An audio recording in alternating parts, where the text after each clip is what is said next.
The 4th of July is coming early because we have a Silver Boot series that is action-packed between the Houston Astros and the Texas Rangers. We'll be talking about that and more on this episode of the Texas Baseball Report.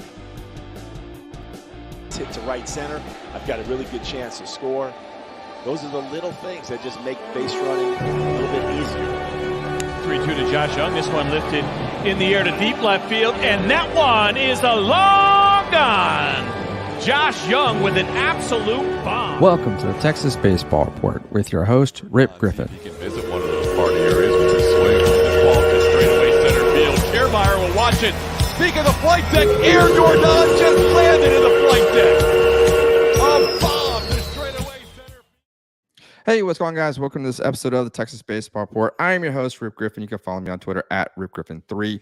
You can follow the Texas Baseball Report on Twitter, Instagram, and Facebook at Texas Baseball Report. It is a Silver Boot Series weekend between our Texas teams, the Houston Astros and the Texas Rangers. And joining me to talk about the Astros, the man himself, Brett Htown Wheelhouse Chansey from Locked On Astros, joining me today. How you doing? I'm doing good, Rip. Thanks for having me on. Man, talk about a banger intro. Man, if the series goes off the way that this episode started, man, we are in for a show. This is a series that I didn't anticipate being this hot at this point in the season, just because, and we'll get into it, just because I just thought, well, the Rangers are still maybe another year out, and they so far are not pretenders. They are, you can't call them, you have to call them contenders at this point. So, yeah, man, this is going to be an exciting series, and the Astros are coming in hot right now. Yeah, both teams are kind of looking at this series as a to kind of turn the tables for them. We've got the Texas Rangers that are currently leading the division. We've got the Astros that are slowly starting to kind of come up. They are sitting back at 5 games, but this is a make or break series going, and this is a good series as we head into the All-Star break here in just a minute, and we'll kind of touch on some things in this series. But real quick, did you see the All-Star jerseys coming out? These are the new Nike Vapor Premier chassis. I did see them. Now, while I like them. I like the design. I like the coloration of them, but I don't know that I would wear it because it is Seattle green. It is a sea green. And the only thing I think of when I think of Seattle is I think of CS Sink. So, yeah, I just I'm pretty sure people will buy maybe the Jordan jersey if he gets voted in, but what player is going to be on that jersey? Is it going to be Framber? What pitcher from our team or what player is going to represent Dubon? But yeah, I'm definitely going to be a hard pass on purchasing anything with an Astros name on the back. What do you think, Rip? Well, I do like the homage to the Seattle because they do bring in kind of that, it is called the Evergreen State. So they do bring in a lot of those colors and whatnot, the navy blues, the teals. Like you said, which Astros players are going to be representing and going to be wearing this jersey, we don't know yet. Hopefully it's Jordan. We know he didn't quite make the cut for starter, but I mean, Dusty's at the helm, right? We've got both Major League on both the World Series managers, representing each league that will be managing the series. So we know Dusty's going to be in there. So he's going to be bringing in some of his players. Hopefully we see Mauricio Dubon, and we've got maybe Jose Altuve. Maybe we've got even Jordan as well. So, but I like it. If you're going to the game, it might be one of those things you just get just to kind of remember and reflect on it. Like you may not even wear it, but hey, at least you've got it. You were there at the game. So I like it, like the color. Would I wear it every day? Would I wear it to a game? Probably not. Would I have it just to keep? Sure. Why not? Spend $154. Yeah. Yeah. Well, I mean, maybe you wear it if you go to a Mariners game.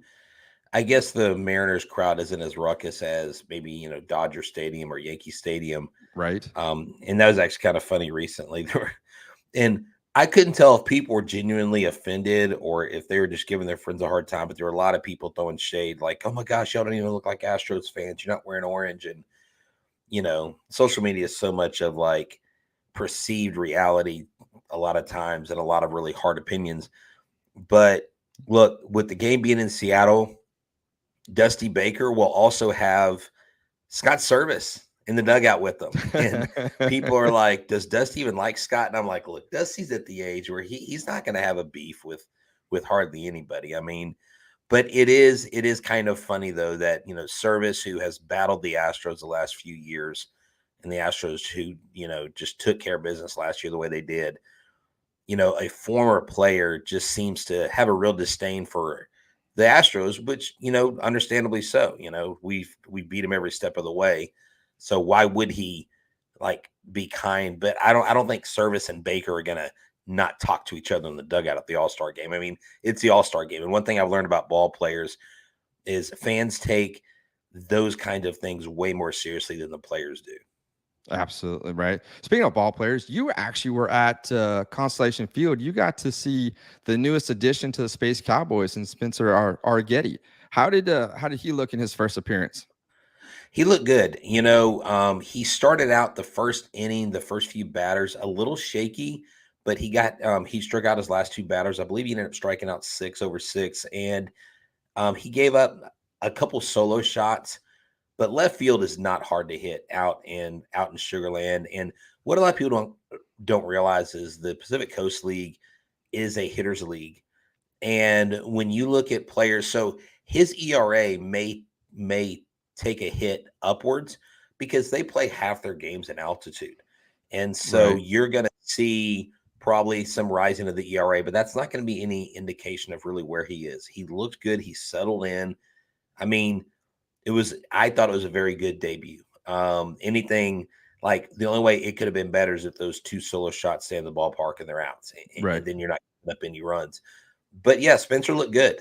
He was out there and he got squeezed a couple times. Well, I say he got squeezed. They had the ABS going, the automatic balls and strikes, and there were he could have had probably 2 or 3 more strikeouts, maybe if he was in Corpus, because I think they were so close to the plate that an umpire probably would have called a 3rd strike. But look, man, you're victim to that. And something I learned out there is Monday through Thursday, they have the ABS system. You cannot challenge it. And then over the weekend, Friday, Saturday, and Sunday, they can actually challenge balls and strikes. The pitcher, the catcher, or the hitter can all challenge. And you have 3 challenges. So let's say I have 3 challenges and I challenge 2 pitches in the first and second inning, but I win both those challenges. I still have my 3 challenges. Okay. And all they have to do, the catcher touches his helmet, the batter touches his helmet, or the pitcher indicates he wants. And then they replay the pitch on the screen, much like Wimbledon, you know, where the tennis ball goes and hits the line or not. Right. And, you know, oddly enough, JJ Metajevic, I believe the last I heard, he had challenged 3 pitches. He lost all 3 challenges because the ball literally touched a part of the white line. Oh, and man. That's got to be infuriating because you're like, okay, it's clearly like 99.9% of the ball's out of the zone, but that one little piece of the sphere hits that line, boom, it's a strike, you're done. Wow. So, yeah. So, you know, there's some good and some bad, but I think they're testing both right now to see how to implement that system.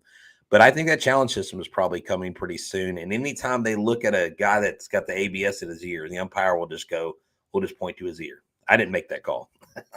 Right. That kind of takes the pressure off the umpire a little bit because, I mean, if a manager comes out, wants to challenge and wants to argue it, and a player gets rung up and he's always, it's in my head. That's all it is. Yeah. Right. but no, I mean, interesting. So, yeah, I think I agree. It's going to be somewhere. We'll probably see it. Hopefully, maybe next year, the year after that, 2025. So, changes are coming. Obviously, like they continue to change every year throughout Major League Baseball.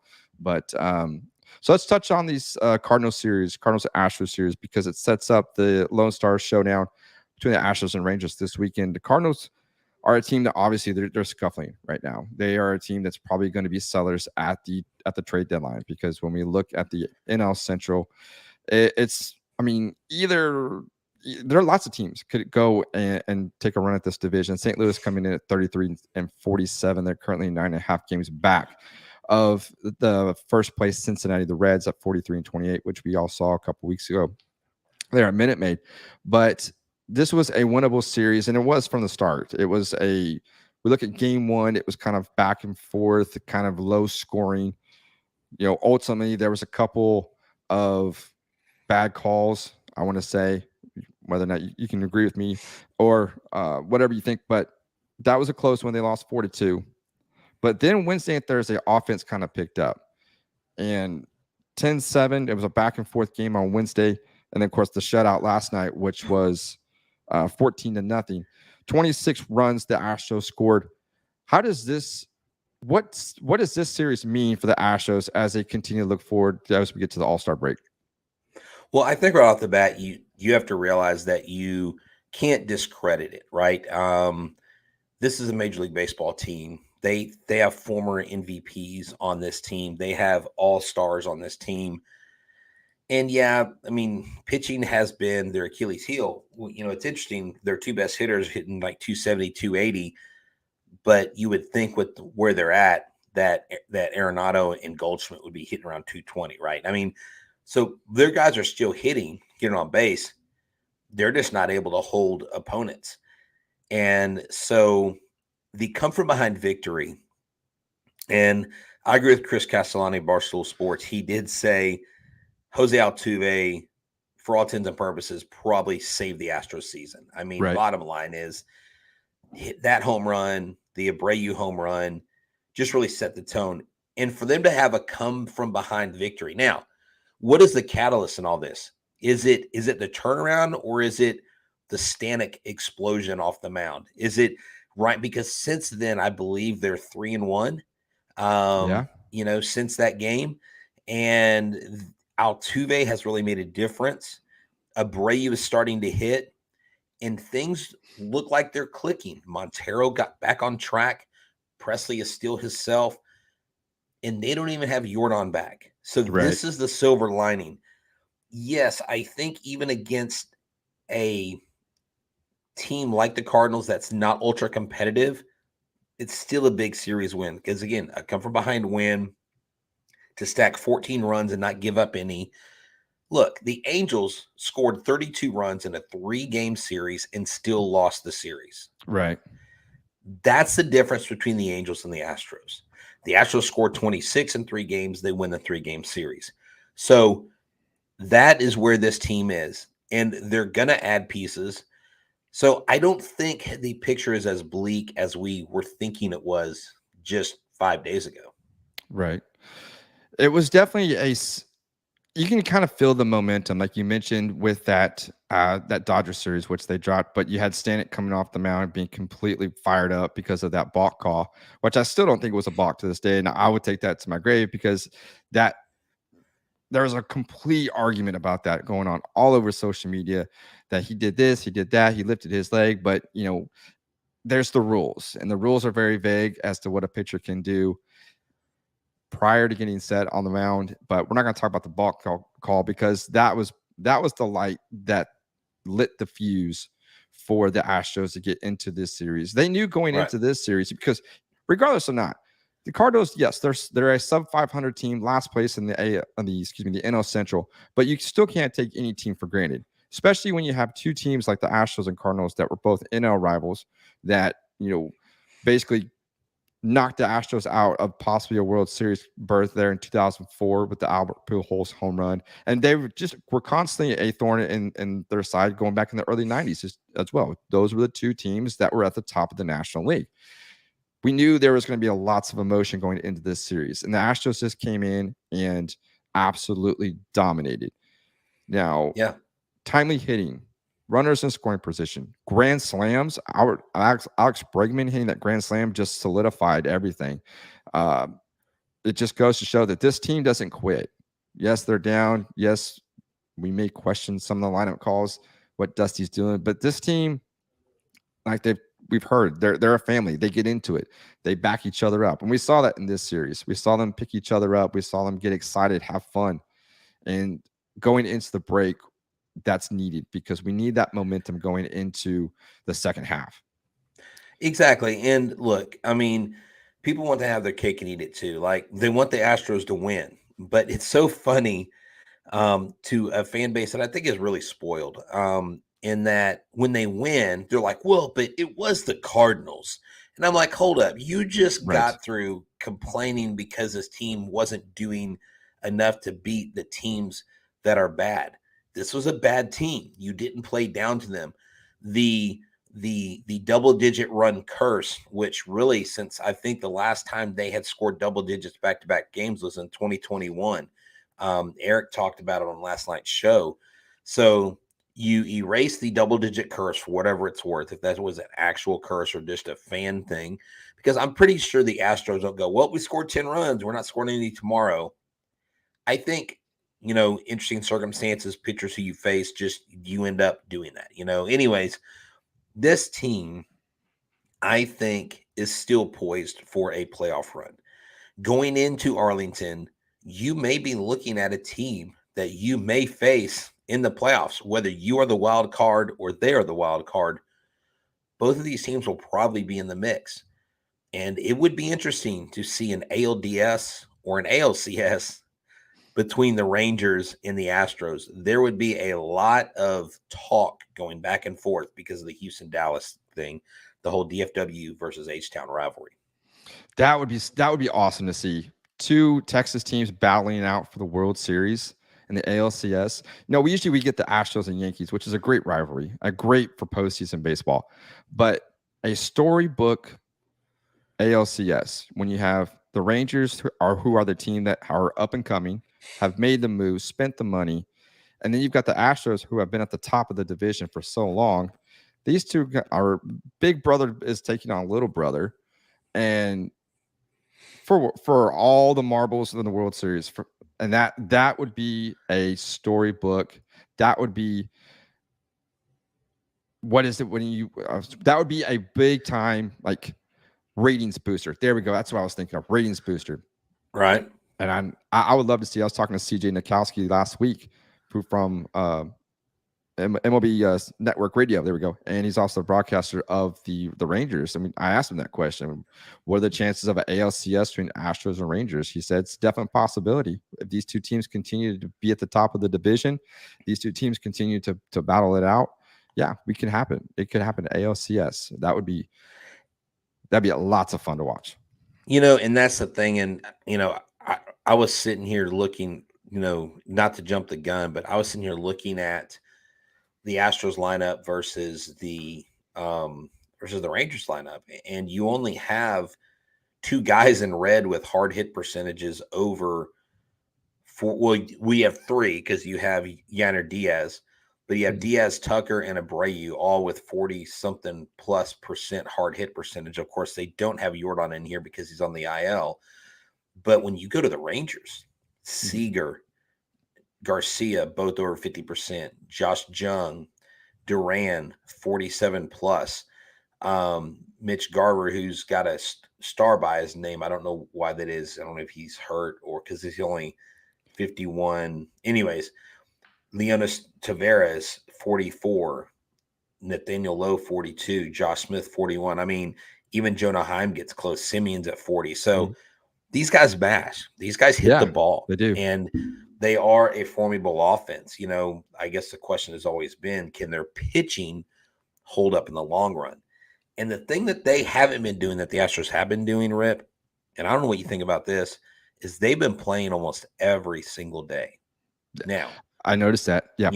Baseball players, I don't necessarily know they're built differently, but they're conditioned differently. So I'm wondering what negative impact that's going to have on the Rangers. Like, is there not enough foresight, or are there guys like, we're good. Like, we're just going to go with how our guys are feeling, and they're grinders. And I'm not saying Simeon and Seager are going to automatically shut it down, or Garcia's just going to shut it down because, they're like, we played 85% of our games. We're done.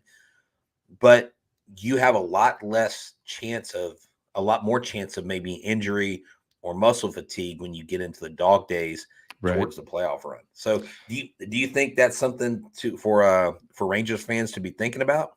I think so, because they definitely need some bullpen help, especially on the back end of the bullpen. And I did hear that yesterday. They were talking about it on MLB Network Radio there on Sirius XM, that pitchers were going back-to-back days, relief pitchers going back-to-back days, multiple days, 2-3 days in a row. And when you get into, that's one of the things that helped the Astros so much in the postseason was the rest of the bullpen. They weren't taxed throughout the season. And that's going to come into play when you get into September. And of course, if they make it to October, that's going to be key for them to see what they can do. But when we look at this Silver Boot series, when we look at these two teams, it's been a storybook rivalry from the moment the Astros joined the American League and even beyond further. I mean, these two teams kind of went at it. Like I mentioned in the open, we got two teams that are at the top of their division right now. And we've got the Texas Rangers that are leading the division at 49-32. We've got the Astros right behind them, 44-37, 5 games back.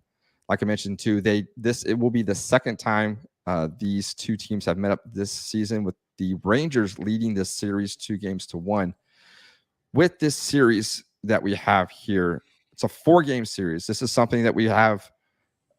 Usually 4-game series starts on Thursday through Sunday, but this one goes Friday through Monday, which is something different with how we restructured it. Yeah. And it's going to be a fun one tonight, especially with Ronel Blanco on the mound. How do you think it's going to match up between this Rangers team that has, like you mentioned, smashed the ball? Well, I think Ronel Blanco is a great guy to have on the mound because they haven't seen him before. What I'm worried about is his second or possibly third time through the lineup, because he is susceptible to give up the long ball. Because he doesn't throw a ton of smoke, he doesn't throw with mass. He's not a big velo guy. He's more of a placement pitcher. He's not a high velo guy, but he's not a Greg Maddux, right? He's not gonna paint the corners with an 87-mile-an-hour fastball. He's gonna throw in the low 90s, but it's what are his pitches doing? How is he keeping the hitters off balance? Is he going to attack with the fastball, and are they going to be aggressive? When they're aggressive, is he going to pull back, and is he going to start throwing his off-speed stuff? Just really, it's all about game plan. And that's what, I mean, I'm pretty sure you're going to see Martin Maldonado behind the plate because he's the guy that they feel guides them the most. Because look, I just looked it up. The Astros and Rangers all time, the Astros have 124 wins to 132 losses. So they're literally almost 500, which is interesting because both clubs over our history are around 500. So, we're, and of course we don't have as long a history as most teams do, but ours is a little bit longer than the Rangers. But if Ronel Blanco goes in, he stays focused, he keeps the hitters off balance, and he doesn't plate any of these pitches to where if they don't tee off on him early and he's able to settle in early, I think that bodes well for the rest of the group, because then the relief pitchers, they can start looking at the footage, and the relief pitcher can go, okay, look, this is what's really effective or whatever. And they can decide, and they can kind of, and then they can start backwards planning. Okay, we know Press is going to have the ninth if we're within 3 or 4 runs, right? Right. But let's set it up and boom, see who we're going to get in there. Now, Montero pitched those 2 innings, and so he probably won't pitch tonight. But look, as long as Blanco goes, I think a solid 5 or 6 innings, the Astros have a good chance. They just have to limit the scoreboard. They have to limit the crooked numbers. On top of that, they've got to counter with runs of their own.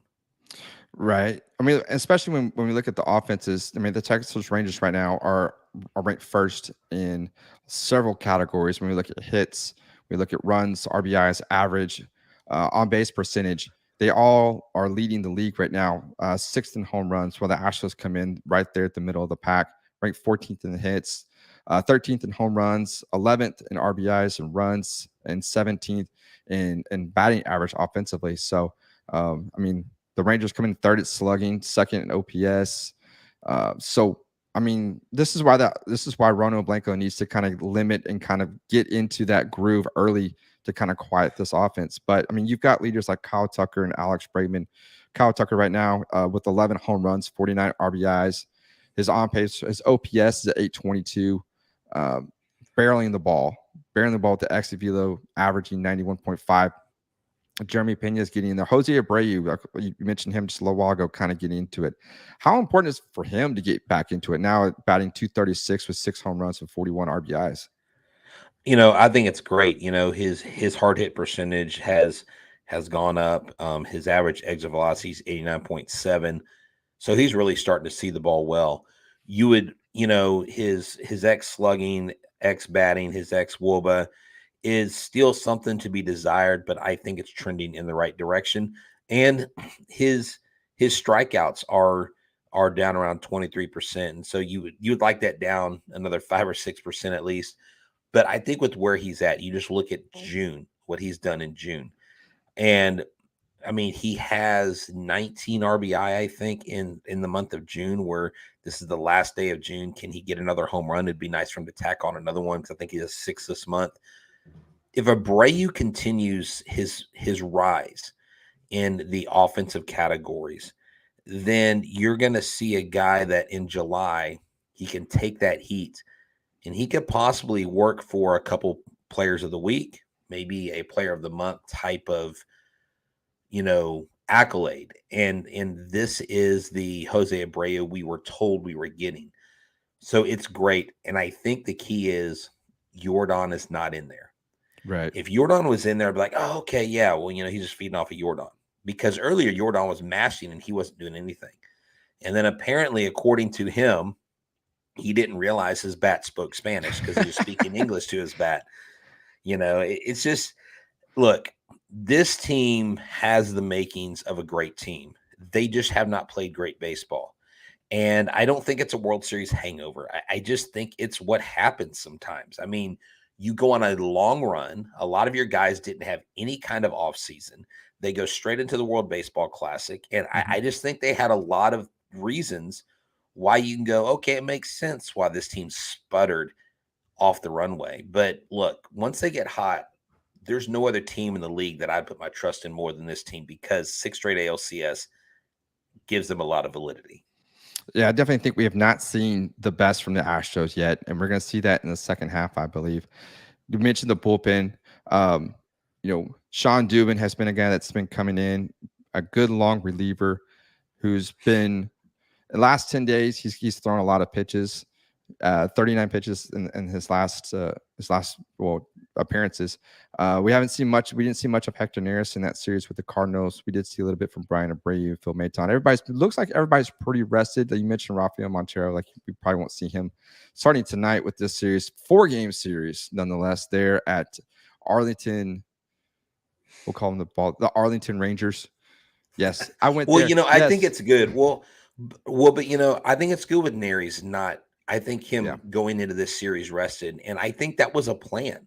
I think that was a foresight. And as much crap as people give Dusty or the management staff, or well, are they doing this? If we had Brent Strom, this wouldn't be happening. Look, things didn't just switch overnight. We didn't become a dumb team or a bad managing team overnight. There are a lot of moves that managers make that fan bases across Major League Baseball will criticize over the course of a season. But with Neris not being used very much, you didn't need him. So why use your best guy? Because right now he's on pace to break Stanek's record of lowest ERA by a relief pitcher in club history. So that right there is huge. And you need to keep him fresh because – look, Neris can come in and close for you if you need to. You remember he was in Philadelphia. He would get 20, 30 saves on the season. So he is a multifaceted relief arm that I just absolutely love what he's doing on this club. He's a firebrand. He's a fire starter. He's emotional, and you got to love that. Definitely good to have, there at the back end of your bullpen. If you need, of course, you've got your closer in Ryan Presley, which, he's an all-star. But when he needs a day off or a second day off, you can bring in Hector Neris, and you're going to get excellent production out of him because he comes in and slams the door every time he comes out. And he's kept that consistency from last year to this year. We've seen a lot of things that we've seen in the bullpen, just kind of what we saw last year is not this year. And it goes to show how things can change from one year to the next. But having Neris in there is definitely, he's like you mentioned, the catalyst that kind of keeps this bullpen together as far as the ERA, because this is one of the best all-around staffs in Major League Baseball at the top of the league. And going into this series, when you've got a high-powered, high-scoring offense that ranks first in the league against a top-ranked bullpen, top-ranked average starting rotation, it makes for a great series nonetheless. So let's round out this Silver Boot series for the second time this year. What are your predictions for the series? A 4-game series, okay? Tonight through Monday, we've got Rono Blanco starting tonight. We probably will have Hunter Brown tomorrow on Saturday. Frammer and Christian Javier probably rounding out this series there in Arlington. How do you think this series is going to go? I think we split the first two. I like Hunter Brown in the second game. I can't count out the Ronel Blanco game just because they're coming off 2 really, really high-powered wins. You didn't have to travel very far to get to where you are, so they're able to get in at a decent hour. You're not really changing time and all that stuff, so that helps. That's a big, big help. Look, a 4-game series, I think in a perfect world, I want an Astros sweep because I want to split in one game after this series. But if you can split right now with the Rangers, I think a split is just as good as a series win. And I know some people say, "Oh, come on, you're going easy. You're afraid to commit your team to a series win." I need to see a little bit more. Now, if the Astros can win the first 2, they can easily win one of the next 2, right? The percentages go way up. You can walk out with a series win 3-1. I'm thinking more of a 2-2 split. I don't see them losing the series. I don't see the Rangers sweeping, but it's either 2-2 or 3-2 Astros. I can't settle on one number because if the team shows up that showed up and the pitching does what they're supposed to do, I mean, we hit well in this ballpark. So even without Jordan, I like our chances to, I'm just going to go out on a limb. I'm going to say Astros win this series 3-1. Okay.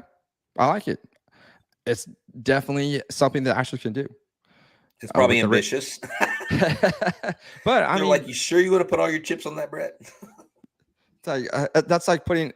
I saw this video where some kid put all of his tuition money on they're at Vegas or wherever he was, and on the roulette that put all of his chips on red, all of his tuition college money ended up getting red. But I mean, yeah, it's like putting all your chips in and just rolling with it. Just, I mean, you gotta have fun with it. Got to make those predictions because, I mean, it's an in-state rivalry like we've never seen before with these two teams, especially being at the top of their division. So I like it. But think that. Go ahead. What do you think? See, I'm kind of more along the lines of the Astros splitting. Okay, because makes sense. Because they're going to throw out Nathan Eovaldi at some point this weekend. True. They're also probably going to throw out Martin Perez. 2 guys. So my 3-1 series win is a little ambitious. Yeah, I mean, look, I'm just going to throw that out there, but I think you're probably a little bit better on the split 2-2. I think a 2-2 is still almost like a win because 2-2 you still gain ground on them. And right now it's not about being on top; it's just about getting closer. So you're going 2-2. You think they get beat by Eovaldi and Gray and Perez because they'll probably throw John Gray out tonight. True. And I think he is going tonight. Yeah, and I think Gray's been doing okay this year. I really haven't looked into his numbers, but Nathan Eovaldi, gosh, I mean the guy's been lights out. You can see why the Rangers went out and got him, and especially with they'll probably throw out Dane Dunning. Well, no, he pitched yesterday, so I don't think we'll see Dane Dunning in this series, which is good because he's kind of come in since Jacob deGrom has gone on the IL. I believe I saw Andrew Heaney is, I think, in line, isn't he? Isn't he in line for this start? He probably is, and from what I've just seen so far, I don't think he's doing okay. I don't think he's one that the Astros should be on the lookout for. I think they can he probably will go tomorrow. I think the Astros. Well, look, if they can somehow find a way to knock out an Evaldi early or knock out John Gray early, John Gray doesn't scare me. John Gray has pitched better this year than I've seen him pitch. Like whatever the Rangers pitching coaches have done for him has been successful. But with Ronel Blanco really only having 2 pitches tonight, it may be tough. You know, he's got the 4-seam, the slider. He rarely throws a changeup. Right. So how's that going to play against a hard-hitting team? Keep the ball in the yard. I think he allows more fly balls than ground balls. So 2-2 split, I would be really happy with. 3-1 victory, I would be elated. But I just don't see the Astros losing this, only winning 1 out of the 4 games. And Rip, I think the Rangers are more concerned about this series than the Astros are, because now they're the hunted, and they've got more to lose. If the Astros lose, people are just going to be like, they're the Astros. They're having a down year, right?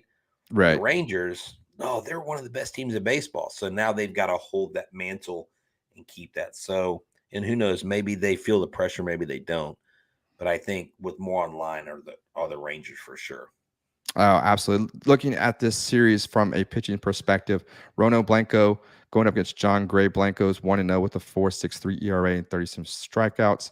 John Gray comes in at 6-3 with a 2.89 ERA and 69 strikeouts. Saturday is the key matchup that I think we're all going to be looking for, because we have Hunter Brown against Nathan Eovaldi. Brown 6-4 with the 3.62 ERA, 97 strikeouts. Eovaldi coming in at 9-3 with a 2.82 ERA with 101 strikeouts. And then when we look at Sunday, that would be, we don't know who's pitching on Sunday for the Astros. It could be Fromber, it could be somebody else, but Andrew Heaney will go. He's 5-5 with a 4.38 ERA, 81 strikeouts. And then to close out this Lone Stars Edition series on Monday, Martin Perez, and we don't know who's pitching yet for the Astros. It's TBD. 7-3 for Martin Perez, 4.28 ERA with 60 strikeouts. So, see, I think it's supposed to be Framber on Sunday, Javier on Monday, but the reason why they're holding is because I think they're looking at moving one of those guys either back. And what I wonder is if, since they're in Texas, are they going to bring up someone like a Belak? And I haven't looked with Belak last pitch. I know the last time he pitched, he actually he had like 6 or 7 strikeouts. He had 6 or 7 solid innings. So, he went down to AAA, and he does really well at that level. So, are they trying to give Javier extra rest? Someone was speculating online, well, is someone hurt? And I'm like, I don't think anybody's injured, but maybe they're trying to mix the order up or bring up somebody. Look, you do have Dubin, who has done the piggyback start, and you could do Dubin as a hybrid starter on the Monday game if you don't want Javier to go in to start, if you're not confident in that. And let Dubin pitch 4 and then let Javier come in and just, the last 5 innings, that's pretty much, can get you a victory if you pitch those 5 innings. So, and then you save your bullpen altogether. I don't know. I haven't heard that. I just know that if they're not naming it, they probably are looking at who they throw out there. And maybe they got Dubs out there as a hybrid guy that's going to do that every once in a while to save some innings. Yeah, just looking right now, Brandon Belak is actually scheduled to pitch on Saturday for the Space Cowboys. Oh, he is? Okay. Yeah, so he's 1-1 with the 3.51 ERA. So if he gets scratched, then we know. Right. Yeah. So we should know something later on today, or probably early tomorrow, on whether or not he gets scratched for a start. So that will set it up for he's pitching on Sunday. So little insider information there. Don't go and report us or anything. We're just here just to kind of speculate and throw out our own predictions. So, but it's going to be definitely a fun series to kind of check out and watch between these two teams. Brett, Htown Wheelhouse Chansey, my man, thank you so much for joining me on this episode, talking Astros baseball and setting up this preview for this series. Tell everybody where they can find you at and where they can follow all your good stuff. Yeah, man, Htown Wheelhouse on Twitter, Instagram, and TikTok. You can find me at Locked On Astros, Twitter, Instagram, Facebook, TikTok. I mean, wherever you use social media. Check us out, Locked On Astros, Htown Wheelhouse. And man, make sure y'all are subscribing to this channel. Rip does a great job. He keeps killing it. So thank you, Rip, for having me on. It's always fun talking baseball with you, sir. Definitely appreciate it very much. Locked on Astros is doing awesome, bringing all your Astros news daily. What's that? Every dayer, right? That's right. Become an everydayer. Listen to us every single day. There you go. That's going to do it for this episode. Remember, you can follow the show on Twitter, Instagram, and Facebook at Texas Baseball Report. Remember, if you have any questions, you can always call in with your questions. That number is 210-263-3253. Let's do a mailbag sometime. Call you in with your questions. Let's talk some baseball. That's to do it. Take care, guys. Mauricio! Outtakes. Subscribe.